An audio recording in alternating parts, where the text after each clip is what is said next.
ഇതാണ് ബോട്ടി ഫ്രൈ. ഇത് ഞങ്ങൾക്ക് ഇഷ്ടാ.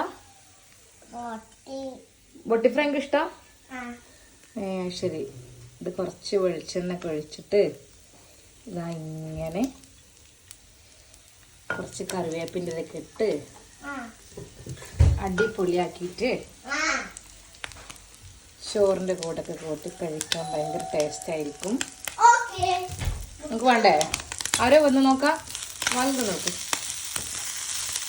അപ്പം നമ്മുടെ ബോട്ടി ഫ്രൈ ഒക്കെ ഇവിടെ റെഡി ആയിട്ടുണ്ട് കേട്ടോ. ആദ്യം ബോട്ടി വേവിച്ചിട്ട് ആണിത് ഞാനിത് സെറ്റാക്കി എടുത്തു. പിന്നെ കുരുമുളക് പൊടിയും നന്നായി ചെറുതായി അരിഞ്ഞ ചുവന്നുള്ളിയും ഒക്കെ ചേർത്ത് നല്ല ഡ്രൈ ആക്കി എടുക്കുകയാണ്. അപ്പോൾ ബോട്ടി കഴിക്കാൻ ഇഷ്ടമുള്ളവരൊക്കെ ഒന്ന് കമൻറ്റ് ചെയ്യണം. ചിലർക്ക് പറ്റൂല.